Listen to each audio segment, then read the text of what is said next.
बिस्मिल्लाहिर्रहमानिर्रहीम। अस्सलाम वालेकुम नाजरीन, मैं हूँ आसमा शिराजी। प्रोग्राम है फैसला आपका। 24 नवंबर की कॉल पाकिस्तान तहरीक इंसाफ ने दी है इस नारे के साथ कि हतमी है, फाइनल है, डू और डाई, नेवर आस्क वाई। अब ये जो डू और डाई वाला काम है, यानी लड़ो या मरो वाला है, अब नहीं तो कभी नहीं, नाउ और नेवर, ये लड़ाई पाकिस्तान तहरीक इंसाफ की पहली दफ़ा की कॉल नहीं है। ये 5 मरतबा इससे पहले भी कॉल्स आ चुकी है। लेकिन क्या ये वाकई हतमी कॉल है? ये फ़ाइनल कॉल है और इस कॉल के बाद पाकिस्तान तहरीक इंसाफ के पास कोई और रास्ता नहीं होगा। ये वो रास्ता है जिसके लिए उनको लाखों लोग चाहिए जो इस्लामाबाद पहुँचेंगे। वो पहुँच पाएंगे कि नहीं पहुँच पाएंगे, क़यादत आएगी कि नहीं आएगी। असल इम्तिहान पाकिस्तान तहरीक इंसाफ का है, जिनको के लोगों को मोटिवेट करके बाहर लाना है। दूसरी जानिब ज़ाहिर है कि इस्टेब्लिशमेंट है, हुकूमत है, रियासत है, जो कि अपना एक काम कर रही है या पैगाम दे रही है कि अब जो है इसके ज़्यादा इससे आगे बात नहीं होगी और पूरी तरह से रेजिस्ट किया जाएगा। दिलचस्प डेवलपमेंट इसके अंदर पिछले 2 से 3 दिनों के अंदर हुई है। और एक तरफ तो आपने अल जिहाद के नारे सुने, आपने देखा कि बुशरा बीबी साहिबा जो है उन्होंने पर्दे के पीछे से खिताब किया। उन्होंने ये कहा कि लोगों को लाना है, 5000 10,000 लोग हर कोई लेके आए। लेकिन दूसरी जानिब गंडापुर साहब जो हैं उन्होंने आज अंसार अब्बासी साहब से गुफ्तगू की है और उनकी गुफ्तगू आज छपी भी है, जिसमें कि उन्होंने कहा है कि वो मिलिट्री इस्टेब्लिशमेंट के साथ बातचीत करने के लिए तैयार हैं, वो ब्रिज का किरदार अदा कर सकते हैं। और एपेक्स कमेटी का फोरम जो कि आज होना था, उस फोरम पे वो कल जो कि जाके बात कर सकते हैं, जिसका इजलास अब कल है और बहुत अहम इजलास है इस 24 नवंबर से पहले। ये याद रहे कि मिलिट्री इस्टेब्लिशमेंट ने भी एक पैगाम दिया और 3 दिन पहले गाजिन की स्टोरी शामिर बलोच की छपी और उसके अंदर वाज़े लफ्ज़ों में मिलिट्री इस्टेब्लिशमेंट ने कहा कि हम पाकिस्तान तहरीक इंसाफ के साथ किसी तौर पे ख़ुद को इंगेज नहीं करेंगे। इसी इंटरव्यू के अंदर इमरान खान साहब ने मिलिट्री इस्टेब्लिशमेंट के साथ बातचीत को रूल आउट नहीं किया। अब वो चाहते हैं कि मिलिट्री इस्टेब्लिशमेंट के साथ बातचीत की जाए। मिलिट्री इस्टेब्लिशमेंट चाहती है कि वो इनसे बात ना करे बल्कि सियासी लोग बात करें और उसका इजहार उन्होंने किया। दूसरी जानिब पाकिस्तान तहरीक इंसाफ ने एक फोकल पर्सनस की कमेटी भी बना दी है, जिसका मतलब यही है कि वो बातचीत का आगाज़ करें। और कल जब गंडापुर साहब एपेक्स कमेटी में सामने आएंगे, वो अपना मुद्दा मिलिट्री इस्टेब्लिशमेंट और सियासी जो क़यादत है उसके सामने रखेंगे। क्या ये एक अपॉर्चुनिटी बन सकती है जो कि मुज़ाकरात के लिए या सियासी मफाहमत की तरफ लेके जाए? और अगर ऐसा होगा तो कौन कौन सी जो बारीक बीनियाँ हैं उनको मद्देनज़र रखते हुए पाकिस्तान तहरीक इंसाफ आगे जाएगी? ये अगर ऐसा नहीं होता तो क्या एहतजाज की कॉल के बाद कोई रास्ता पाकिस्तान तहरीक इंसाफ के पास नहीं बचेगा? और अगर एहतजाज नाकाम हुआ तो क्या होगा? अगर कामयाब हुआ तो क्या हुआ? और पाकिस्तान तहरीक इंसाफ की जो अपनी स्ट्रैटेजी है वो अपनी जगह पे अहम है। आपने देखा गुज़िश्ता कुछ दिनों के अंदर अमरीकी कांग्रेस ने भी ख़त लिखे हैं और बरतानवी जो सेक्रेटरी ऑफ स्टेट है या खारजा सेक्रेटरी है, उन्होंने भी यकीन दहानी करवाई है कि मिलिट्री ट्रायल इमरान खान साहब का नहीं होगा। जो यहाँ पर बातचीत के लिए बात होती है, तू बाहर से दबाव भी बढ़ता है और पाकिस्तान की रियासत के ऊपर भी ये दबाव आता है। तो देखना है कि किस तरफ ये सारे मामला जाते हैं। इनसे सारे मामला पे बात करेंगे। जनाब मुस्तफ़ा नवाज़ खोखर साथ मौजूद है, बहुत शुक्रिया आपकी तशरीफ़ आवरी का। हमारे साथ सेनेटर फरहानुल्लाह खान साहब हैं, पाकिस्तान मुस्लिम लीग नवाज़ के सेनेटर हैं। हमारे साथ मेहरबानो कुरैशी साहिबा हैं जो कि किसी तारुफ की मोहताज नहीं है और तहरीक इंसाफ की रहनुमा है। बहुत बहुत शुक्रिया मेहर आपकी तशरीफ़ आवरी का भी। सबसे पहले मैं आपसे ही आगाज़ करना चाहती हूँ। मैंने भी एक शॉट चलाया जो कि शाह महमूद कुरैशी साहब का था और उनके लहजे में भी एक गम भी था और गुस्सा भी था, जेन्युइनली बनता भी है, क्योंकि ज़ाहिर है कि वो पार्टी के वाइस चेयरमैन हैं, सीनियर मोस्ट लीडरशिप है, उनके साथ बातचीत नहीं है। क्या हम ये समझ लें कि पाकिस्तान तहरीक इंसाफ के अंदर इख्तलाफात अपनी जगह पे मौजूद भी हैं और जो सेंटर ऑफ पावर है वो किसी एक के हाथ में भी इस वक्त नज़र नहीं आती? ऐसे में 24 नवंबर की जो कॉल है वो कामयाब हो सकेगी? बिस्मिल्लाहिर्रहमानिर्रहीम। अस्सलाम वालेकुम। सबसे पहले तो आसमा और बहुत शुक्रिया कि आपने मदऊ किया। जी देखिए, जो मेरे वालिद ने बयान दिया ATC कोर्ट पिंडी में, वो सिर्फ उनका ज़ाती ख्याल नहीं था।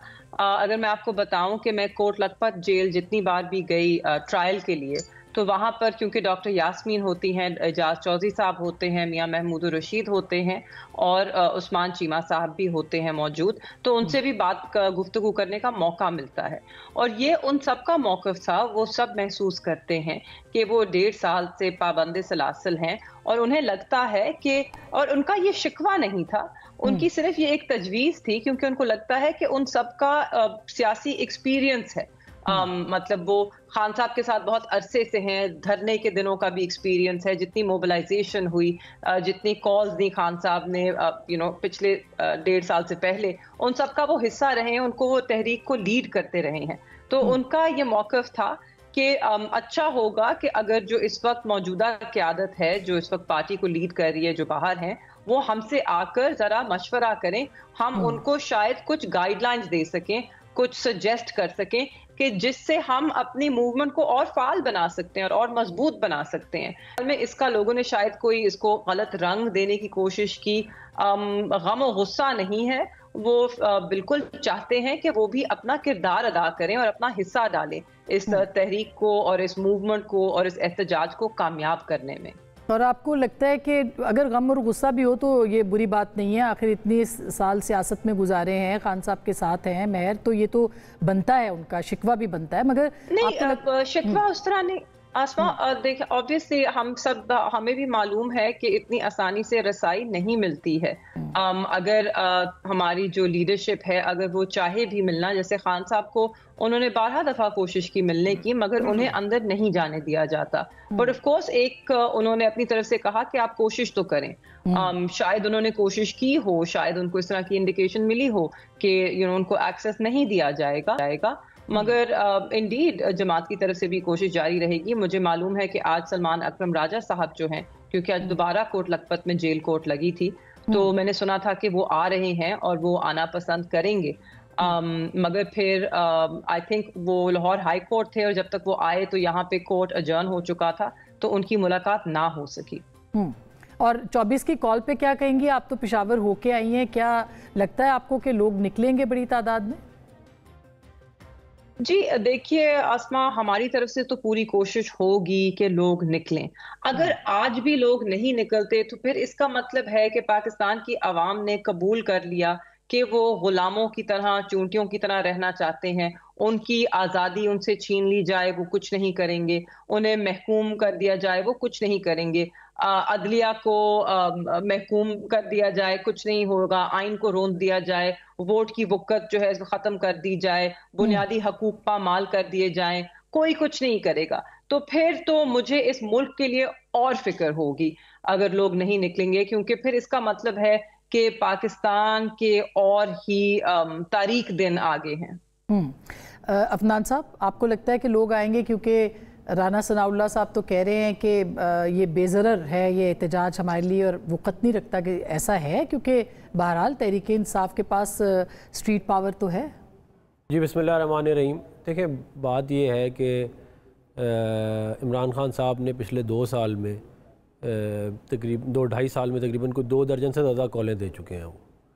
और अगर आप पिछले कोई 2014 से लगा लें तो शायद ये 3 दर्जन से भी ज़्यादा कॉल्स हैं।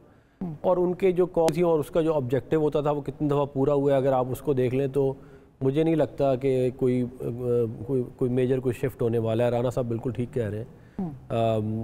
ये सिर्फ ये है कि क्योंकि मैं जेल में हूँ और क्योंकि मैं वज़ीर-ए-आज़म नहीं हूँ तो फिर मैं अपने निज़ाम को भी नहीं चलने दूँगा, तो मैं हर महीने 2 महीने बाद कॉल दे दिया करूँगा। ये हो रहा है। तो उसके लिए आपने रोकते भी तो है ना, अगर ना रोके तो फिर आप देखेंगे लोग जो है फिर आते नहीं। वो रोकते हम इसलिए हैं क्योंकि अगर इनका जो वज़ीर आला हैं वो ख़ुद ये कहें कि हम मरेंगे और मारेंगे, हमारे जनाजे पढ़ा लेना अगर हम वापस ना आए, हमारी मैयतें आएंगी वापस, अगर इस तरह की बातें करें, इंडोक्ट्रिनेशन दें अपने लोगों को कि हम ये दंगा फसाद करने जा रहे हैं, और फिर आपकी जो CV में है वो 9 मई भी हो, आपकी CV में PTV पे हमला हो, सुप्रीम कोर्ट पे हो, प्राइम मिनिस्टर हाउस के ऊपर हमला हो, प्राइम मिनिस्टर के बारे में कहा कि उसकी गर्दन में रस्सा डाल के उसको खींच के बाहर निकालो, ये तमाम चीज़ें हो, तो फिर ज़ाहिर है आपको उसी तरह ही डील किया जाएगा ना जिस तरह की आपकी हिस्ट्री है।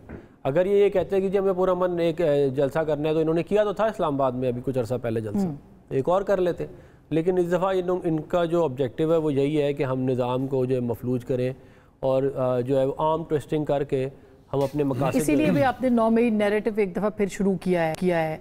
आपको लगता है कि आपका ये नैरेटिव जो है वो इम्पैक्ट इसका है जो कि टेलीविज़न स्क्रीन्स पे आप चला रहे हैं, CCTV फुटेजेस, और ये वो इसका इम्पैक्ट है कोई? लेकिन ये कहते हैं कि 9 मई हमने किया ही नहीं है और हमारा इससे कोई ताल्लुक़ नहीं, बल्कि ये इनके तो 1-2 लीडर ये भी TV पे कहते हैं कि 9 मई PMLN ने किया है। कोई इनका लीडर कहता है कि 9 मई फ़ौज ने किया है। تو اس کو ظاہر ہے اگر اس معاملے کو زائل کرنا ہے تو پھر اس کے سامنے آپ کو حقائق تو رکھنے چاہیے نا، جو کہ CCTV کی فوٹیجز ہیں وہ تو سارے پاکستان نے، بلکہ سارا پاکستان جانتا ہے کس نے کیا کیا ہے. اس کے باوجود جو ہے یہ اس طرح کی باتیں کرتے ہیں، تو اس کو کاؤنٹر کرنے کے لیے ظاہر ہے یہ ہمیں پھر نہیں جانتا تو ہے، مگر اس کا ایک پروسیکیوشن بھی ہے نا، وہ پروسیکیوشن تو ہمیں کہیں نظر نہیں آئی. دیکھیں پروسیکیوشن تو یہ ہے، پروسیکیوشن ضرور اس کے اوپر ہوئی ہے مگر پروسیکیوشن تو ہمیں نظر نہیں آتی. دیکھیں اب پروسیکیوشن کا معاملہ یہ ہے، آپ کے سامنے ہی رہا ہے کہ پچھلے ثاقب نثار صاحب کے بعد سے جو ایسی یہ سیٹنگ بنا کے گئے تھے کہ بندیال صاحب تک تو بالکل ان کے سب کچھ اس ملک میں انصاف بھی مل رہا تھا، قانون اور آئین بھی بالکل ٹھیک تھا. تو اور اب جو ہے وہ ایک دم سے جو ہے وہ اب ان کو جو ہے سارا مسائل ہو گئے. یہ چاہتے ہیں کورٹس ان کے ساتھ بہت زیادہ سہولت کاری کرتی رہی ہیں. ٹھیک آپ کر لیجئے، پھر میں مصطفیٰ کی طرف آؤں. جی چیف جسٹس بندیال صاحب وہی جسٹس ہیں کہ جنہوں نے رات کے 12 بجے عدالت کھولی، سپریم کورٹ کھلا، اور انہوں نے پاکستان تحریک انصاف کی حکومت چلتی کی. تب انہیں PMLN کو بہت پسند تھے جسٹس بندیال صاحب، مگر جب ان کے کچھ ایسے فیصلے آئے جو ان کو پسند نہ آئے تو انہوں نے انہیں کنٹروورشل بنا دیا. میرے خیال میں افنان اللہ صاحب کو اس بات سے گریز کرنا چاہیے ہے، کیونکہ بندیال صاحب نے کھولی تھی ویسے. سب سے میں اس کا جواب دے دیتا ہوں. 90% کیسز جو ان کے حق میں فیصلے آئے ہیں اور 5-7% وہ بھی انہوں نے ہمارے حق میں فیصلہ نہیں آیا. وہ تو ظاہر ہے اب نو کانفیڈنس موشن اگر آپ نہیں موو کریں گے نیشنل اسمبلی میں بار بار نہیں کریں گے تو ایونچولی کیا ہوگا؟ یہی ہوگا جو ان کے خلاف فیصلہ نہیں تھا وہ تو آپ نو کانفیڈنس موشن کا کہتے ہیں، موو نہیں کر رہے تھے، وہ جب موو ہوئی آپ لوگ فارغ ہو گئے. افنان اللہ آپ کو کیا لگتا ہے کہ 90 دن میں الیکشنز نہیں ہونے چاہیے تھے؟ غلط فیصلہ تھا. مجھے تو یہ لگتا ہے کہ ایجنسیوں سے ووٹ پورے کروانا غلط ہے. مجھے یہ لگتا ہے کہ RTS بٹھانا غلط ہے. مجھے یہ لگتا ہے کہ پاناما کا سہولت کاری غلط ہے. وہ سارے غلط ہے. میں مصطفیٰ نواز کھوکھر صاحب کی طرف جائیے. جی میں گفتگو کے ساتھ ذرا دلیل کے ساتھ. مصطفیٰ آپ کو کیا لگتا ہے 24 نومبر ڈو اور ڈائی نیور آسک وائی ہوگا کہ نہیں ہوگا؟ دیکھیے جس طریقے سے تحریک انصاف نے پچ کو اور ٹون کو اوپر لے کر گئے ہیں تو یہاں سے بیک آؤٹ کرنا بھی ان کے لیے بڑا مشکل ہے. 2014 سے لے کر ابھی 2024 آ گیا، 10 سال کا ایک پیریڈ گزر گیا، اور یہ 10 سال کا جو پیریڈ تھا یہ پرماننٹ پاکستان کے اندر پولیٹیکل انسٹیبلٹی رہی. میاں نواز شریف صاحب کی حکومت کو برطرف کرنا ہو، عمران خان صاحب کا حکومت میں آنا ہو، ان کے خلاف اپوزیشن نے اس وقت کی تحریک چلانی ہو، عمران خان صاحب کو عدم اعتماد کے ذریعے باہر نکالنا ہو، اور اس کے بعد عمران خان صاحب کا سڑکوں پر آنا ہو. ان پچھلے 10 سالوں میں اگر ہم کبھی بیٹھ کر حساب کریں تو یقیناً یہ بات ایک بچہ بھی سمجھ جائے گا کہ اصل نقصان ہم نے کس کا کیا؟ اس ملک کا. ہم نے اس ملک کا نقصان کیا، اس ملک کی معیشت کا نقصان کیا. آج سوچ سے یہ بات کہنی پڑتی ہے کہ سیاستدان آپس میں بیٹھنے کے لیے تیار نہیں ہے. سیاستدان سڑکوں پہ آنے کے لیے ضرور تیار ہے، ایک دوسرے کو ان کے گھر گرانے کے لیے بھی تیار ہیں. جو یہ ہم نے روش دیکھی خواتین کے ساتھ چادر اور چار دیواری کا جو تقدس پامال ہو رہا ہے، سیاستدان یہ بھی کرنے کو تیار ہیں، اور دوسری طرف سے سیاستدان بات کرنے کے لیے بھی تیار نہیں ہے. اب اس ڈیڈ لاک میں قیمت تو ساری پاکستان ادا کر رہا ہے. سیاستدان اگر آپس میں گفتگو شروع کریں گے تو اس معاملے کا حل نکال سکتے ہیں، لیکن سیاستدان بدقسمتی یہ ہے کہ آپس میں نہیں بیٹھنا چاہ رہے، جس کی وجہ سے تیسرا فریق مضبوط ہوتا ہے. پھر تیسرا فریق جو ہے وہ پھر ڈکٹیشن دیتا ہے، اور پھر اس کی ڈکٹیشن پہ نہ چاہتے ہوئے بھی سو کالڈ سیاسی جماعتیں انہیں عمل کرنا پڑتا ہے. آج اس ملک میں سیاست کہاں رہ گئی ہے؟ لیکن سیاست تو اپنی جگہ پر، فرینکلی ہمیں یہ ایڈمٹ تو کرنا پڑے گا کہ پولیٹیکل پارٹیز نے، تمام پولیٹیکل پارٹیز نے مل کے اس ملک میں سیاست ختم کر دی، بالکل سرنڈر کیا ہے. اور ایسا سرنڈر ہے کہ جس میں پارلیمنٹ کی کوئی وقت نہیں رہ گئی. پولیٹیکل پارٹیز کے جو ہیڈز ہیں وہ کبھی کیا گفتگو کرتے ہیں، کبھی کیا نعرہ لگاتے ہیں، کبھی کیا نعرہ لگاتے ہیں. عوام کے اندر ان کی بات پہ کوئی اعتبار نہیں رہ گیا. تو یہ اس ساری صورتحال، اور عجیب میں کیا کہوں، ابھی آپ نے اپنے انٹرو کے اندر ایپیکس کمیٹی کا ذکر کیا، کل اس کا اجلاس، بالکل سیاستدان آپس میں دستوں گریباں ہیں. اور دوسری طرف جو اس ملک کا اس وقت سب سے بڑا ایشو ہے کہ ہمارے سیکیورٹی فورسز کے جو لوگ ہر روز شہید ہو رہے ہیں، افسر، جوان، پولیس والے، اور ہماری لڑائیاں نہیں ختم ہو رہی. بالکل یہ ایپیکس اور کوئی نیشنل ایکشن پلان کے اوپر عمل نہیں ہوا. نہیں, وہ تو ساری چیزیں پتہ نہیں کہاں گئیں. ایک وہ پرائرٹی نہیں ہے کہیں پہ نظر آ رہا ہے. اس وقت جو ارجنسی ہونی چاہیے, ارجنسی یہ ہونی چاہیے کہ یہ جو ہمارے سامنے دہشت گردی کا عفریت دوبارہ کھڑا ہوا ہے خیبر پختونخوا میں بھی بالکل اور بلوچستان میں بھی, اس کو پولیٹیکل کنسنسس کے ساتھ ہم نے ڈیل کرنا ہے. لیکن آپ کو سوات آپریشن یاد ہے؟ بالکل بالکل ہم نے کور کیا. بالکل اب جتنے اس وقت آپریشنز ہوئے, کوئی ایسا آپریشن نہیں تھا کہ جس کی تائید پارلیمان نے نہ کی ہو, پولیٹیکل پارٹیز نے نہ کی. بالکل بالکل وہ ساری سیاسی جماعتوں نے, عوامی نیشنل پارٹی ہو یا کوئی آپریشن سکسیسفل ہو نہیں سکتا کہ جس وقت تک تمام جماعتیں ایک پیج پہ نہ آئے, سیکیورٹی فورسز کے پیچھے. یہ صورتحال ان ایکسیپٹیبل ہے کہ آپ کے روزمرہ کی بنیاد پہ درجنوں لوگ شہید ہو رہے ہو, اور ترجیحات جس پہ تو ترجیحات ہماری, تو ہمیں اس وقت جو کرنے کی ضرورت ہے, میں آتی ہوں آپ کے پاس, مہر میں آ رہی ہوں, سیاستدانوں کو فوراً ساتھ بیٹھنے کی ضرورت ہے, بالکل اپنی اناؤں کو سائیڈ پہ رکھنے کی ضرورت ہے. لیکن کل فورم کے اندر یہ بات ہوگی. اگر کل ایپیکس کمیٹی میں بھی سیاست پر بات ہونی ہے تو پھر وہ ایپیکس کمیٹی تو نہ ہوئی. انہوں نے کہا ہے کہ ہم اس کے اوپر بات کریں گے. گنڈاپور صاحب نے کہا ہے کہ وہاں پہ یہ نظام رکھیں گے, سیاسی جملہ, کیونکہ اب یہ بھی تو دیکھیں امن و امان کی صورتحال بن جائے گی نا. آپ ایک سیاسی جملہ اس ایپیکس کمیٹی کے اندر چھیڑیں گے, ساری کی ساری کمیٹی کی جو میٹنگ ہے وہ سیاست کی نظر ہو جائے گی. بالکل. مہر آپ کچھ کہنا چاہ رہی ہیں؟ جی مجھے بھی یاد ہے سوات آپریشن والے دن. انفیکٹ میں ایک نجی نیوز چینل پہ ہی کام کرتی تھی, تو ہم نے بہت ایکسٹینسولی کور کیا. اور تب دیکھیے کنسنسس اگر بلڈ ہوا تھا ساری پولیٹیکل پارٹیز کے اکراس, تو اس کا اونرس یا اس کا جو پہلا قدم ہے وہ ہمیشہ حکومت لیتی ہے, ریاست لیتی ہے. اب ریاست کو ایسا ماحول پیدا کرنا ہوگا. آپ ایک طرف بات کر رہے ہیں کہ اس ملک میں سیاستدان نے سیاست ختم کر دی, میں تو اس سے ایک قدم آگے جاؤں گی. آج اس ملک میں جمہوریت ختم ہو گئی. ہمیں یہ پریٹینڈ نہیں کرنا چاہیے کہ ہم اس وقت ایک جمہوری نظام کے اندر آپریٹ کر رہے ہیں. ہم رول جمہوریت کے ضرور لگانا چاہتے ہیں. میں آپ کی بات میں ایک اضافہ کرنا چاہتی ہوں, اتفاق کرتے ہوئے, مہر آپ کی بات سے اتفاق کرتے ہوئے کہ جمہوریت ختم ہو گئی, لیکن یہ جمہوریت ختم ہوئے کافی برس ہو گئے ہیں پاکستان میں. یہ جمہوریت 2022 میں ختم نہیں ہوئی. ان کو بھی پتہ چلا یہ جمہوریت جو ہے وہ پہلے سے ختم ہو گئی.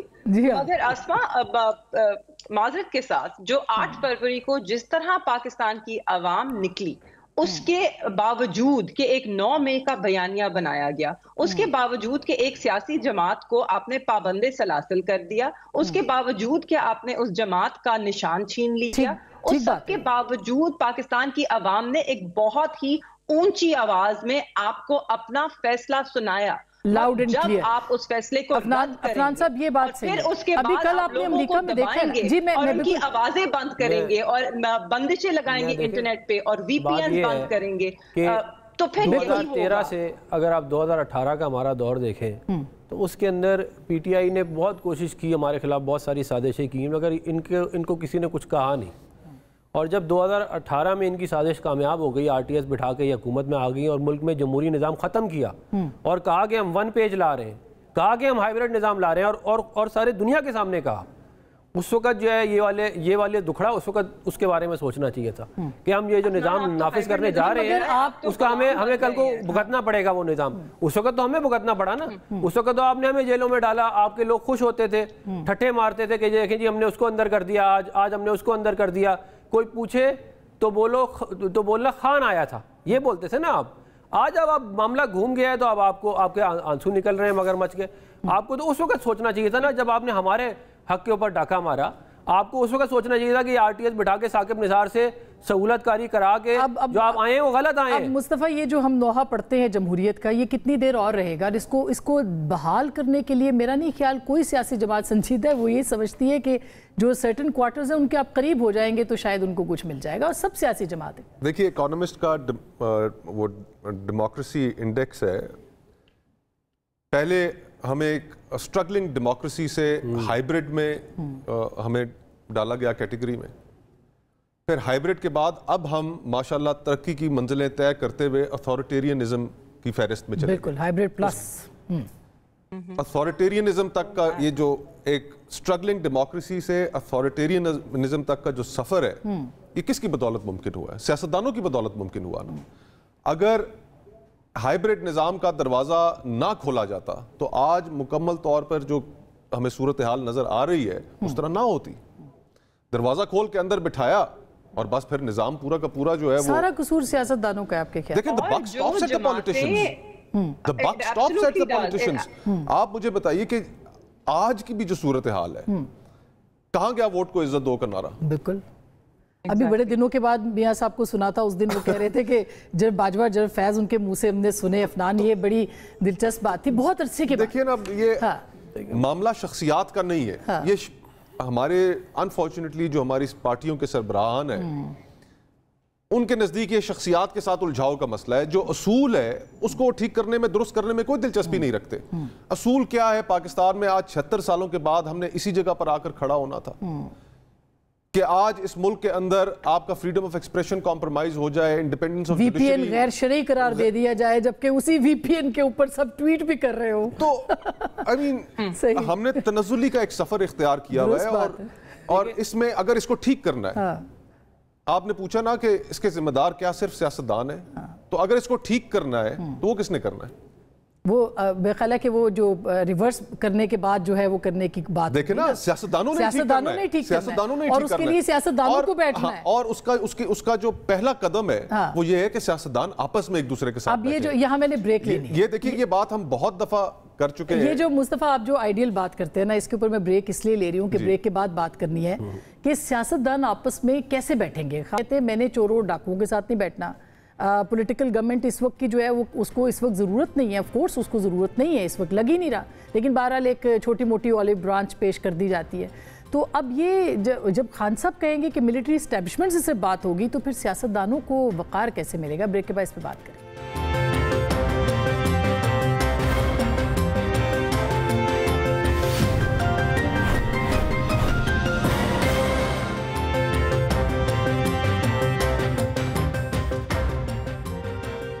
Welcome back. एक दफ़ा फिर आपको खुश आमदीद कहते हैं। महर, कैसे मुख्तलिफ होगा ये आपका जो एहतजाज है जो पिछले 14 से 24 तक के हम देखें तो उससे कि दबाव पड़े इस्टेब्लिशमेंट के ऊपर कि वो गुफ्तगू करे, या फिर वो जो नज़रिया चल रहा है कि लोग निकलेंगे, मरेंगे, खून बहेगा तो फिर अमेरिका इंटरवीन करेगा या बाकी लोग इंटरवीन करेंगे, ये भी लोग बात कर रहे हैं। तो क्या ये तो फिर पाकिस्तान का नुकसान होगा?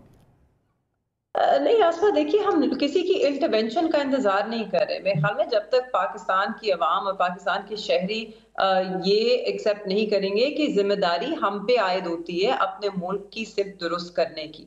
अब देखिए किस तरह मुख्तलिफ होगा। हमारे पे ये जिम्मेदारी नहीं है कि हमने कुछ मुख्तलिफ या मुनफरिद करना है। हम यहाँ पे लोगों को एंटरटेन करने नहीं आ रहे। हमारा मकसद है कि हम बार बार निकलेंगे आइन की बहाली के लिए, हम बार बार निकलेंगे मैंडेट की बहाली के लिए, हम बार बार निकलेंगे लोग बुनियादी हकूक के लिए। और ये हम सब पर फर्ज है कि हम बार बार निकलें, और हम बार बार निकलेंगे अपने कारकुनान और अपने लीडरान की रिहाई के लिए। ये तो हम पर लाजिम है कि हमें निकलना होगा। जब आप देखें कि आपके सामने जो पूरा जिस निजाम की ये बात करते हैं कि निजाम को चलने नहीं दिया जा रहा, कौन सा निजाम? आपका निजाम बिल्कुल मफलूज हो चुका है। वो निजाम के जिसमें आईनी तरामीम लोगों को अगवा कर कर होती हैं, और जिसमें इस तरह की आईनी तरामीम होती हैं कि आप एक इदारा आपका इंडिपेंडेंट, थोड़ी सी उसमें इंडिपेंडेंस थी, उसको आप महकूम करें और उसमें आप एग्जीक्यूटिव कंट्रोल लेकर आए, और आप इस तरह की कानून साजी करें कि जो आपके आइन से ही तसादुम रखती हो। इस तरह के निजाम को हम चलाना चाह रहे हैं। ऐसा निजाम तो नहीं चलना चाहिए है। ऐसे निजाम को खुद अपने आप को दुरुस्त करना चाहिए। पर बदकिस्मती से इस वक्त ऐवान में मेजॉरिटी, अक्सरियत तो उन लोगों की है ना जो ये जानते हुए भी कि अवाम ने उन्हें मुंतखब नहीं किया, उन्होंने जाकर हल्फ उठा लिए। तो इन पे क्या एतबार किया जाए, इनसे क्या गुफ्तगू की जा सकती है? तो इसलिए सिर्फ मिलिट्री एस्टेब्लिशमेंट से बातचीत होगी, सिर्फ मिलिट्री एस्टेब्लिशमेंट से बातचीत होगी, सियासी लोगों से बात नहीं होगी? Absolutely not. हम तो अगर सियासी जमातें बाइख्तियार होती तो सियासी जमातों से गुफ्तगू होती। आप मुझे अपने दिल पर हाथ रख के बताइए कि क्या इस वक्त हुकूमत में कोई भी बंदा बाइख्तियार है? क्या उनके पास इख्तियार है कि कोई वो फैसले करे? जब ना हो, मगर आप कम से कम ये कह तो सकते हैं ना कि हम सियासतदानों को इन्वॉल्व, महर आप कह तो सकते हैं ना कि हम सियासतदानों से बात करना चाहते हैं। आप अगर जमहूरियत की बात है, पार्लियामान की बात है, हाँ। ऐसी हुई ना बात कि मैं किसी के घर गई, उनके साथ कोई मसला सुलझाने, और वहां पे जो बाहर चपरासी खड़ा था उससे मैं बात करके वापस आ गई, तो मसला कैसे संभलेगा फिर? तो फिर इसका मतलब है कि वो कहते हैं हमने आपसे बात नहीं करनी, वो आपने गार्जियन की स्टोरी पढ़ दी, वो साफ मैसेज है। मैंने कहा है या तो फिर ये इख्तियार अपने हाथों में करें, ये बने ऐसे लोग कि जिनके पास इख्तियार हो, और वो कैसे बने? इनके पास इखलाकी जवाज, ना इनके पास अवाम का मैंडेट, और ना इनके पास किसी किस्म की ताकत, किसी किस्म का फैसला करने। ठीक है, अफनान क्यों बात करें वो आपसे? पसंद करें, ठीक, इनके हाथ में है क्या? ये है कि हमसे बात इसलिए करनी चाहिए कि सियासतदानों ने चार्टर ऑफ डेमोक्रेसी करके 18वीं तरमीम की थी और इख्तियारात जो है वो वापस लिए थे। सियासतदानों ने ही जुडिशल मूवमेंट में मीडिया के साथ मिलके, आप लोग सबके साथ मिलके एक तवील जंग लड़ी थी जिसमें जुडिशरी को बहाल किया था। तो ये ऐसे ये इसलिए कह रही हैं मेरी बहन, क्योंकि ये हमसे इसलिए नहीं बात करना चाहती क्योंकि ये बात ये करना चाहते हैं कि मैं कैसे बाहर आऊँगा जेल से और मैं कैसे वज़ीर आज़म बनूँगा। क्योंकि अगर आप इनका पास उठा के देखें ना, ये कह रही हैं कि वोट पूरे किए जो है वो एजेंसियों से, तो इमरान खान साहब का तो पॉडकास्ट मौजूद है जिसमें वो कह रहे हैं कि मैं तो ISI वालों को कहता था कि जाओ जाके बंदे पूरे करो। इनका पॉडकास्ट मौजूद है वज़ीर आज़म के ओहदे से हटने के चंद महीने बाद का, आप उठा के सुन लें। तो जब आप खुद ये काम कर रहे थे तो फिर आप वो निज़ाम खुद लेके आए ना। आज आप उस निज़ाम के रिसीविंग एंड पे आ गए हैं तो आपको फिर तकलीफ हो रही है। अगर आज भी आप डायरेक्शन आपकी ठीक नहीं है, आज भी आप इस चक्कर में हैं कि आपको कोई शॉर्टकट मिल जाए और आप फिर दोबारा वही वाला जो आपकी सेटिंग चल रही है कि हम आपके साथ बात इसलिए नहीं कर सकते क्योंकि आपके पास इख्तियार नहीं है। मैं यही कह रहा हूँ ना, इख्तियार तो देखे ना, मैं आपको यही तो बता रहा हूँ, जब ARD बनी थी तो कितना इख्तियार था सियासतदानों के पास? हाँ, नहीं वो तो तारीखी नहीं है ना, सारे पाकिस्तान जानते हैं ना। उसके बाद लीड किया, सारे के सारे लोगों ने इकट्ठे हो गया ना। ये तो देखें, ये इंतशार फैलाते हैं, ये स्पॉइलर का रोल प्ले करते हैं। इनकी वजह से सियासत कमज़ोर हुई है। इनके एक पेज के और इनके जो इन्होंने हाइब्रिड निजाम लाए हैं उसकी वजह से मुल्क कमजोर हुआ है। तो आपकी वजह से मतलब नहीं, हम तो देखिए निजाम, देखिए जब निजाम आ गया फरवरी को हुआ उसके ऊपर बड़ी खुश है। एक निजाम जब आ जाता है उसको निकालते निकालते टाइम लगता है। अब आप ओवरनाइट उसको ठीक नहीं कर सकते। अगर और वो भी उस सूरत में ठीक होगा कि ये स्पॉइलर का रोल ये जो प्ले कर रहे हैं ये बंद करें कि जी हम एस्टेब्लिशमेंट से डील मेकिंग करके। कल अगर आपको अमेरिका से कॉल आ गई, फर्ज किया मुशाहिदुल्लाह सैयद साहब, हुसैन सैयद साहब, मुशाहिदुल्लाह साहब याद आ गए, वो तो कह रहे हैं कि एक ट्रम्प की कॉल आनी है और आपने गिर जाना है, उससे आप उनको रिहा कर दे। कॉल आ गई तो फिर क्या होगा? देखिए ये तो मतलब कि मैं हिस्टोरिकल कॉन्टेक्स्ट में ही बात कर सकता हूँ। हिस्टोरिकल कॉन्टेक्स्ट में तो देखिए मुशर्रफ साहब की बड़ी मशहूर वो कॉल आपको याद है ना, वो उसका नाम था रिचर्ड आर्मिटेज, कि उसने 6-7 चीज़ें बोली। उसका ख्याल था कि हाँ नहीं, उसने 7 चीज़ें मांगी, उसका ख्याल था कि 3 पे वो मान जाएंगे, वो 7 की 7 मान गए।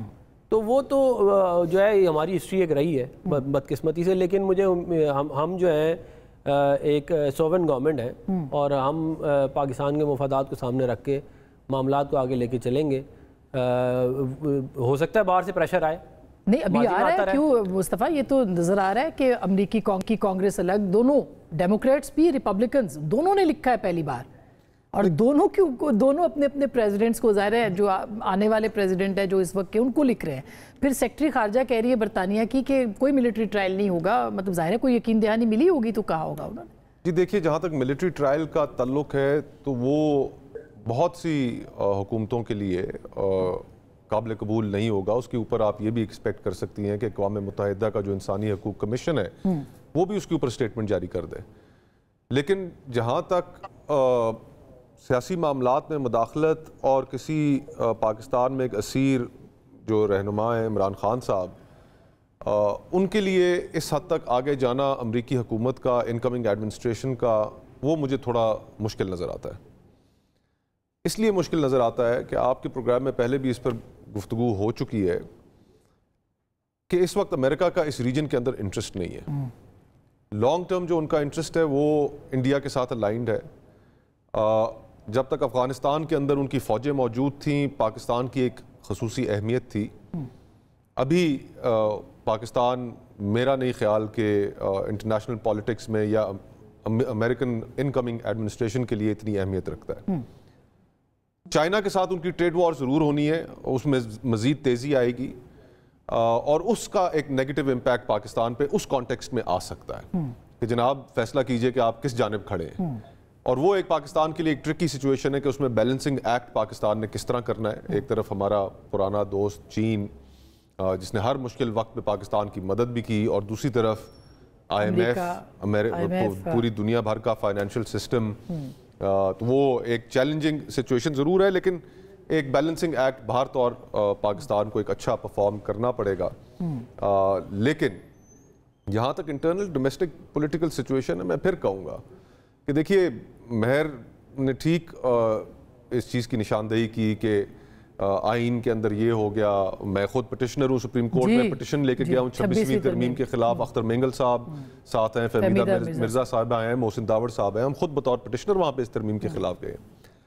لیکن یہ کہہ دینا کہ یہ پہلی دفعہ ہو رہا ہے، اسی ناچیز نے اسی ہاؤس کے اندر سینٹ الیکشنز کے دوران ڈاکٹر مصدق ملک صاحب کے ساتھ مل کر کیمرے بھی پکڑے تھے. تو جو پارلیمان کی پامالی ہے، اگر آئین کی پامالی ہوئی ہے، نظام کے اندر اس طرح کی چیزیں، اور حاصل بزن جو صاحب مرحوم کا تو یادگار جملہ، تو یہ ہم پہلے بھی دیکھ چکے ہیں، آپ کے دور میں.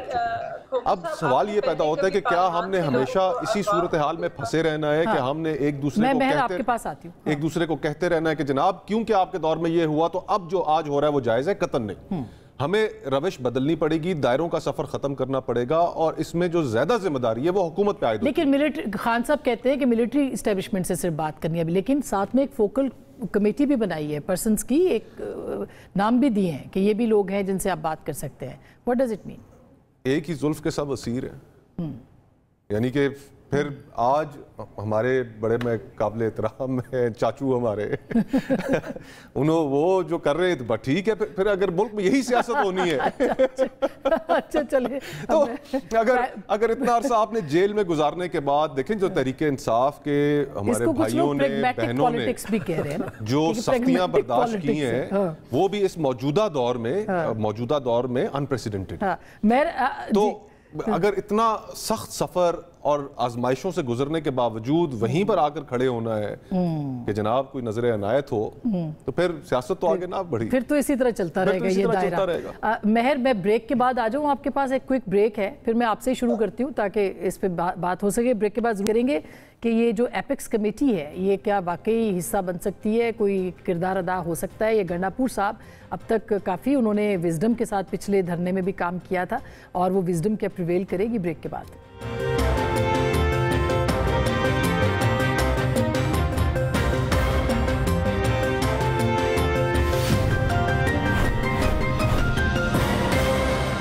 Welcome back. ایک دفعہ پھر آپ کو خوش آمدید کہتے ہیں. مہر آپ کی طرف واپس آتی ہوں. بریک سے پہلے آپ کچھ کہنا بھی چاہ رہی تھی، مگر آپ کو لگتا ہے کہ ایپیکس کمیٹی میں اگر کل بات ہوتی ہے اس معاملے کے اوپر تو کوئی وے فارورڈ نکل سکتا ہے؟ پاکستان تحریک انصاف پولیٹیکل لوگوں سے بات کر سکتی ہے؟ بہرحال فوکل پرسنز بنائے گئے ہیں آپ کی جماعت سے بھی، خان صاحب نے ہی نام دیے ہیں، تو ان سے بات ہو پائے گی کیا؟ جی بالکل، میرے خیال میں ایک جو بیانیہ بنایا گیا ہے کہ پاکستان تحریک انصاف جو ہے وہ کسی قسم کے پولیٹیکل ڈائیلاگ میں انگیج نہیں کرنا چاہتی، بالکل غلط ہے. اگر ہم نہ کرنا چاہتے کسی قسم کی انگیجمنٹ، گفتگو شنید نہ کرنا چاہتے کسی سیاسی جماعت کے ساتھ، تو ہم مولانا فضل الرحمان کے ساتھ آپ نے دیکھا کہ کس طرح ہم نے انہیں انگیج کیا، انہوں نے بھی ہمیں انگیج رکھا اس پہ 26ویں آئینی ترمیم پہ. تو جہاں پر اگر کسی اصول پر بات ہوگی تو بالکل وہاں گنجائش ہے گفتگو کرنے کی. اگر ایپیکس کمیٹی میں جو حکومتی جماعتیں ہیں اگر تو وہ کچھ چیزیں تسلیم کرنے کو تیار ہیں اور اگر وہ ان چیزوں پر نظر ثانی کرنے کو تیار ہیں تو اس کے اندر سپیس بن سکتی ہے گفتگو کی. اچھا، وہ آپ کی بات سے مجھے یاد، آپ نے مولانا فضل الرحمان کو انگیج کیا، پھر ڈس انگیج ہو گئے، آپ محمود خان اچکزئی کو بھی آپ نے انگیج کیا، اب وہ کہاں ہیں تحریک تحفظ آئین؟ بالکل ڈس انگیج نہیں ہے. دیکھیے بالکل ڈس انگیج نہیں ہے. میرے خیال میں وہ جتنے بھی لوگ ہیں وہ تحفظ آئین پاکستان میں بالکل ایک انگیجمنٹ ہے اور اس میں وہ اکٹھے ہیں ہمارے ساتھ. وہ اس وقت شاید اس میں نہیں یقین رکھتے کہ انہیں سڑکوں پہ آنا ہے، تو اس کے اندر وہ ہمارے ساتھ نہیں ہے، وہ سڑکوں پر نہیں نکلنا چاہتے، وہ پارلیمان میں رہ کر سیاست کرنا چاہتے ہیں. ہمیں لگتا ہے کہ پارلیمان میں اس وقت پارلیمان کی کیا ساکھ رہ گئی؟ یہ تو وہی پارلیمان ہے. کھوکر صاحب نے بالکل درست فرمایا، بہت چیزیں ہم پہلے بھی دیکھ چکے ہیں، مگر جو شدت وہ اختیار کر گئی ہے وہ شدت ہم نے نہیں دیکھی. مگر ایک چیز جو ہم نے پہلے کبھی نہ دیکھی تھی نہ سوچی تھی کہ پارلیمان کے اندر سے ہی پارلیمان کے منتخب نمائندوں کو اغوا کر لیا جائے گا اور اس کے بعد اس کے اوپر کوئی کارروائی نہیں ہوگی، کوئی اس کے اوپر ہم نے تو نہیں سنا کہ کس کو. اچھا یہ بتائیے کہ گنڈاپور صاحب کے پاس کیا اتھارٹی ہوگی کیا اتھارٹی ہوگی کہ وہ کوئی بات طے کر لیں اور عمران خان صاحب اس کے اوپر کھڑے رہے؟ مطلب ماضی میں ہم نے دیکھا قریشی صاحب کے ساتھ مذاکرات 6 مئی کو کامیاب ہوئے اور آپ نے دیکھا خان صاحب نے ویٹو کر دیا تھا. نہیں، میرے خیال میں اس وقت ہمارا موقف تھا کہ 90 دن سے اوپر جو کہ آئین کہتا ہے اس سے اوپر جانے کی کوئی گنجائش نہیں ہے. مہر طے ہو گیا تھا، مہر طے ہو گیا تھا، یہ آن دا ریکارڈ ہے. یہ 90 دن کے اندر نہیں کرنا چاہ رہی تھی اسما. 90 دن پر 6 مئی کو نہیں اس کے بعد انہوں نے اسمبلیاں توڑنی تھی اور اسمبلیاں توڑ کے الیکشن میں جانا تھا. 6 مئی کو یہ طے ہو گیا تھا کہ 30 جون تک ہم اسمبلیاں توڑیں گے. یہ تو آن دا ریکارڈ بات ہے. مگر پھر 9 مئی ہو گئی تھی. 9 میں خود سے ہو گئی آسمان سے ٹپک کے. اس میں اچھا میں آپ کو ایک بڑا دلچسپ بات بتاتی ہوں جس کی شاید ہم اتنی بات نہیں کرتے. اب 9 مئی میں کیونکہ سب سے جو بڑا کیس جو ہماری جتنے بھی لیڈرشپ ہے انکلوڈنگ میرے والد جو ان کے خلاف ہے وہ ہے کنسپیرسی انہوں نے کی ریاست کے خلاف اور 9 مئی کی منصوبہ بندی کی. اب اس کے اندر ان کے پاس کیا شواہد موجود ہیں؟ ان کے پاس 2 شہادتیں ہیں، ایک ASI کی اور دوسری ایک SHO کی، جو کہ زمان پاک کے اندر جس کمرے میں میٹنگ ہو رہی تھی جہاں پہ ایک ہی ٹیبل ہے وہ شیشے کی ہے، مگر اس ٹیبل کے نیچے وہ چھپ کے کسی طرح وہ گھر میں داخل ہوئے اور وہ ٹیبل کے نیچے چھپ کے یہ گفتگو سن رہے تھے. اور وہ ہے گواہ، وہ ہے شہادت کی جس کی بنا پہ انہوں نے کیسز بنائے. مگر میرا ایک سوال ہے کہ اگر انہیں 2-3 دن پہلے یہ پتا تھا کہ ایسی منصوبہ بندی ہوئی ہے اور ان 2 بہادر پولیس افسران نے یہ بات سنی تھی تو اس کو روکا کیوں نہیں گیا؟ ہاں یہ تو سوال بند. یہ افنان اللہ صاحب، یہ مطلب آپ 9 مئی کو پیش تو کر رہے ہیں لیکن میڈیا ٹرائل سے زیادہ لگتا ہے کچھ نہیں. اور دوسرا، اگر گنڈا پور صاحب کوئی طے کر لیتے ہیں وہاں پہ تو آپ کی لیڈرشپ وہاں پہ کون ہوگا؟ کیا شہباز شریف صاحب خود جو ہے وہ بات کرنے کے لیے تیار ہوں گے؟ لیکن وہ تو ظاہر ہے پہلے ایک کمیٹی بنتی ہے ہمیشہ، وہ کمیٹی جا کے on behalf of the leadership negotiate کرتی ہے. پہلے جو 6 مئی والی آپ بات کر رہی ہیں تب بھی ایک کمیٹی بنی تھی دونوں اینڈ پہ اور اس پہ میٹنگز ہوئی تھیں اور پھر ایک لائحہ عمل آگے آتا ہے. تو اسی طرح کا معاملہ جو ہے اس میں ہوگا. اور جہاں تک 9 مئی کی بات ہے، دیکھیں بات یہ ہے کہ انسان کو بات جو ہے وہ فیئر کرنی چاہیے. میں کسی پہ الزام نہیں لگا رہا لیکن سارے پاکستان نے ویڈیوز دیکھی ہیں. آپ اگر ابھی رات ہے میں کہوں دن ہے تو آپ کہیں جی پروف کرو دن ہے، یہی والی بات ہے نا. آپ نے ایک کام کیا، آپ نے اس کا سیاسی فائدہ اٹھایا اور آپ نے بعد میں دوسروں پہ ڈال دیا. یہ بھی ایک پولیٹیکل اممیچورٹی ہے کہ آپ ایک چیز جس میں آپ کے مطلب مجھے بتائیں نا ان کی بہنیں انوالو ہیں، یاسمین راشد صاحبہ انوالو ہیں، عالیہ، مطلب آپ لسٹ ہے پوری کی پوری جو وہاں پہ کھڑے ہوئے کہہ رہے ہیں کہ ادھر جاؤ. پھر ان کے لوگوں نے خود اپنی ویڈیوز بنائی. محمود قریشی صاحب تو اس دن ادھر تھے ہی نہیں، وہ کراچی میں میں تو پی ٹی آئی کی بات کر رہا ہوں، میں شاہ محمود صاحب کی بات نہیں کر رہا. میں کیا مطلب وہ پی ٹی آئی نہیں ہے؟ نہیں، وہ پی ٹی آئی کا حصہ ہے نا. میں تو اوور آل بتا رہا ہوں کہ یہ پی ٹی آئی اس میں انوالو تھی، میں یہ کہہ رہا ہوں. اور اس کی شواہد جو ہے وہ سارے پاکستان نے دیکھے. اور اس کے بعد عمران خان صاحب نے یہ فرمایا کہ اگر مجھے دوبارہ پکڑا تو پھر دوبارہ 9 مئی ہوگا. یہ ان کا ریکارڈ میں سٹیٹمنٹ موجود ہے. تو اس کے بعد آپ کہہ رہے ہیں کہ نہیں وہ ہم نے نہیں کیا کسی اور نے کیا ہے. تو اس کا مجھے بتا دینا کہ کیا علاج ہے، اس چیز کا کوئی علاج ہے کہ اب آپ کہیں گے میں نہ مانوں تو میں نہ مانوں گا تو کوئی علاج نہیں ہے. ٹھیک. اچھا اب مصطفیٰ، اس کا کیا لگتا ہے آپ کو کہ اگر گنڈا پور صاحب کوئی آلیو برانچ لے کے جاتے ہیں وہ کیا ہو سکتی ہے؟ اور حکومت کوئی آلیو برانچ، جو کہ خواجہ آصف صاحب نے کہا ہے کہ ہم تو بات کرنا چاہتے ہیں، تو شاخ زیتون انہوں نے پیش کی ہے. اب پتہ نہیں کتنی اتھارٹی کس کے پاس ہے، لیکن کیا لگتا ہے آپ کو کہ کچھ وے فارورڈ نکل سکتا ہے اس پہ؟ تحریک اب شاہ محمود قریشی صاحب کا آپ نے پروگرام کی ابتدا میں سٹیٹمنٹ ان کی سنائی. اسی سٹیٹمنٹ کا ایک حصہ میری نظروں سے گزرا تھا جس میں انہوں نے یہ کہا کہ تحریک انصاف کو سیاسی اتحاد اور دیگر سیاسی قوتوں سے بھی بات چیت کرنی چاہیے. یہ بھی ان کے اسی سٹیٹمنٹ کا حصہ تھا. اور یہ بات ہم ہمیشہ کہتے آئے ہیں کہ آپ سیاسی سفر میں تنہائی کا شکار ہیں. دیگر جماعتیں آپ کے ساتھ اپوزیشن کی کھڑی ہونی چاہیے. اور اس وقت محمود خان نجفی صاحب کہاں ہیں اس وقت؟ اور اس وقت سب سے بڑا نقصان جو اپوزیشن کی سیاست کو ہو رہا ہے وہ اس وجہ سے ہو رہا ہے کہ اپوزیشن ایک پلیٹ فارم پہ اکٹھی نہیں ہے. اپوزیشن کی سب سے بڑی جماعت تحریک انصاف ہے. یہ ذمہ داری بھی اسی پہ عائد ہوتی تھی کہ وہ تمام جماعتوں کو اکٹھا کرے اور اکٹھا کر کے ایک یونیفائڈ فرنٹ بنائے اس حکومت کے خلاف. جس طریقے سے اس حکومت یہ جس طریقے سے وجود میں آئی ہے پورا پاکستان اس سے واقف ہے. فارم 47 جو الیکشنوں کے اندر کیا گیا، میں تو توقع نہیں کرتا تھا کہ میاں نواز شریف صاحب کم از کم اس صورتحال کو ایکسیپٹ کریں گے. लेकिन जो हुआ वो तो हम सब के सामने है, कौन वाकिफ नहीं है। तो इस हुकूमत की लिजिटमेसी के ऊपर बहुत बड़े सवालात हैं और उनको आप इफेक्टिव पॉलिटिक्स के जरिए, ऑपोजिशन की पॉलिटिक्स इकट्ठा करके आप बहुत, और लड़ाई पार्लियामान के अंदर हो तो ज्यादा बेहतर है, सड़कों के ऊपर होगी तो फिर यही और फिर गुफ्तो शुनीद। देखिए आपने दुरुस्त निशानदेही की कि जब बैठे पहले तो इलेक्शनों की एक तारीख तय कर ली, वो बाद में वीटो कर दी गई और तहरीक इंसाफ की जानिब से वीटो हुई, वरना जो हमारे दोस्त वहां पर बैठे थे दोनों साइडों से, पीडीएम के भी और तहरीक इंसाफ के भी, उन्होंने हमें बताया ऑन रिकॉर्ड बात है कि एग्रीमेंट हो गया था। अभी भी हल निकल सकता है और हल इसका इवेंचुअली है सिर्फ एक ही। देखिए ये बहुत गुफ्तगू हो रही है, कौमी हुकूमत, नई जमातें बनना, हल सिर्फ एक है और वो है कि हम शफाफ इंतखाबात की तरफ कब जाते हैं। ये एक हल है जो पाकिस्तान को दोबारा स्टेबिलिटी की तरफ लेके बिल्कुल। बहुत बहुत शुक्रिया, थैंक यू सो मच। यही हो सकता है कि पार्लियामान के अंदर सियासत के ज़रिए से, जिस तरह से अभी मुस्तफ़ा ने कहा कि आगे बढ़ने की बात की जाए तो ही बात होगी, लेकिन हल सियासतदानों के पास ही है। जो लोग समझते हैं कि सियासतदानों के पास हल नहीं है, मेरा ख्याल है कि वो तारीख को अगर देख लें तो वो गलत मोड़ पे हैं। अपनी गुफ्तगू आपने सुनी, फैसला आपका।